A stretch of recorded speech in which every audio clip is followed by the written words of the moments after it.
Hi, I'm Andy Bandyopadhyay, and I help people share their stories. I'm thrilled to be presenting the Singer Spotlight interview series for the San Francisco Gay Men's Chorus. Today, you get to meet Michael, who grew up in Shaker Heights, Ohio, known as the setting for Little Fires Everywhere. My name is Michael Tate. I am an upper tenor two. I grew up in a suburb of Cleveland, Ohio called Shaker Heights, and I've been in the chorus for 18 years. One of the things that fascinates me about chorus is how many groups we have in addition to the main singing group. So, can you talk a little bit Mhm. about how you got involved in the chorus in other ways beyond the original singing? Absolutely. So I've always been one of those people that when I join organizations, I like to get the lay of the land, but if I'm comfortable and I know I'm going to stick around, I probably am kind of a dive in head first kind of a person. So within my first year and a half, I was on a committee of the board, our fundraising committee. And I could tell as I was getting to know the people on the board when we would have sort of meetings where our committee was going to present, I had that feeling of we'd love for him to be more involved. So I kind of said, okay, we can go roll with this. So within years, I was on 3 years, 4 years, I was on the board and kind of worked my way up from secretary to vice chair to chair of the board. So at that time in the course, there wasn't a separate president and board chair. So I was kind of wearing multiple hats and it was challenging. It was challenging. There was a lot of growth, but there was some really fun times. At the same time, I've also been a section leader for probably 13, 14 of the 18 years, helping to sort of lead the musical efforts of our section. And I've also kind of become the chorus auctioneer. So when we travel to different locations and we're doing fundraising concerts where either that organization is auctioning off some of their wares, wine, in-town packages, or we're auctioning off the chance to conduct the chorus, I will handle that. Hopefully with a little flair, little SFGMC magic, bringing it to the table. So I think that's kind of the highlights. But I've had as my grandmother would say, you put your thumb in a lot of pies, Michael Tate. So I'd love to hear a little more about how you grew up. so I grew up in a perfectly lovely suburb, Shaker Heights, which is known for anyone who's watching Little Fires Everywhere or has read the book that is based in my hometown. They've taken a few liberties, but the author actually grew up in Shaker and went to the public high school there. So it's more or less, I think the book's a little more accurate than the TV show, but it's a town that is known for sort of racial integration. It was one of the first communities literally across the nation that made a very concerted effort to bring in folks and to make getting sort of mortgages and loans and even just sort of being able to rent in Shaker easier for all, but with an eye towards certainly brown and black people in particular. So I was very fortunate that I never experienced, and I can say this honestly, a sense of anything that was racial tension growing up in school. I certainly felt the tension of people who had more than others. And you were kind of aware of, even though Shaker is nice across the board, there are parts of it that are extremely nice. And you kind of get a sense of, oh, these are the people who go on ski trips when I just go stay at my grandmother's, who lives 20 minutes away from me. And I think the other piece is certainly sexual orientation, sexual identity, gender identity. Back in the 70s and 80s, clearly it was a thing, but it was not a thing that had a lot of conversation around it in a sort of open forum. So, I mean, I dealt with being teased by older junior high schoolers, being called fag, walking down the hallway, having people just sort of cast aspersions at me. Fortunately for me, none of it was physical, but I think the emotional pain was just as potent. I mean, I would spend my days plotting how I could get from one classroom to the other without passing some of the people who I knew were going to give me a hard time. So, I mean, I found myself clinging to people who were allies, and that was not only my fellow students, but teachers who could see there's something special about you.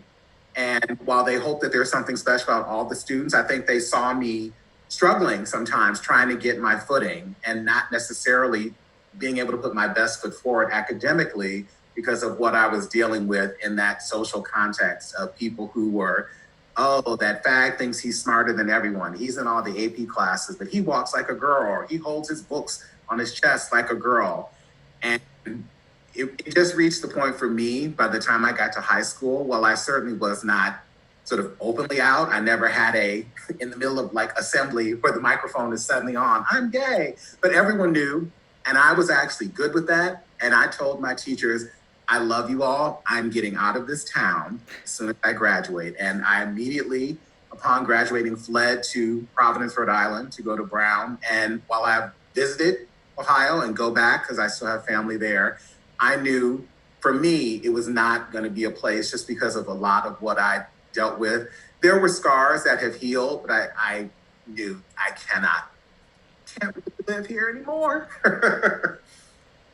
If there's a young person out there somewhere watching this, a young queer person who maybe shares some parts of their identity or upbringing with you, what would you tell them? Wow. I think, particularly being a queer person of color, I don't wear that mantle as if my burden is heavier than others. But I can say, as an African American queer man who grew up in the church, and particularly the Baptist church, so it was not the UCC or the Episcopal, some of that are a little bit more sort of liberal or sort of progressive, it was hard.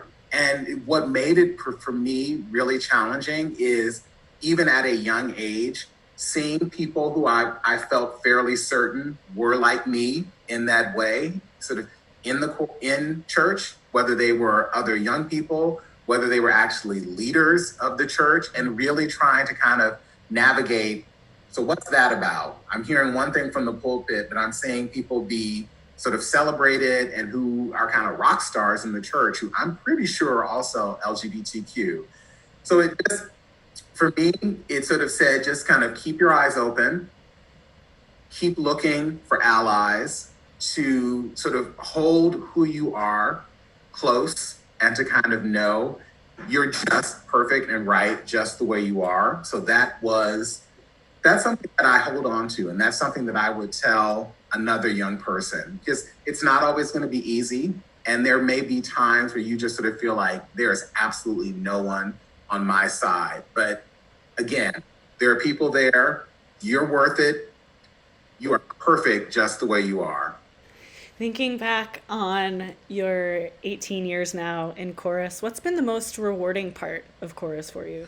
I think for me, really having the opportunity to be a leader in the chorus, and having the opportunity to get to know new people and sort of share my experiences. So not to discount people who've been in for 1 or 2 years, but to sort of embrace that and to sort of celebrate their time in the chorus, and to sort of let them know, for me, what the experience has been like, and just sort of sharing my stories, and sharing when things have been challenging and also when things have been absolutely wonderful. And there's been a lot. I mean, in 18 years, everything is not going to be perfect.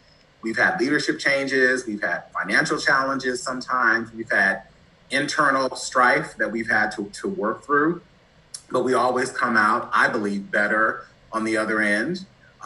It may be difficult sometimes getting there, but I think if you sort of hold true to sort of our principles and our mission to sort of create these extraordinary musical experiences that can hopefully change lives, sort of literally worldwide, I think staying grounded in that really keeps me in the chorus. I mean, I understand people's paths go different directions. Some people come for a year or two, some people have been for many years, people come and go. And I get that. And I embrace that. And I think everyone should sort of have their own journey. It's almost like coming out. Like maybe the chorus sort of fulfills a part of your life for a certain period of time and really kind of gets you ready for the next step. For me, I think as long as I'm in San Francisco and am healthy, I will continue in the gay men's chorus, because it just, for me, it really has been life-changing and really nurturing. Is there anything else you'd like to share about your experience in chorus before we go? For me, it's a place that I can always come back to. It's a place that grounds me. It's a place that I know unequivocally I feel unconditional love and support. And for that, I will always be eternally grateful and continue to do whatever I can to support SFGMC and its mission. Thank you. Thank you, thank you, thank you.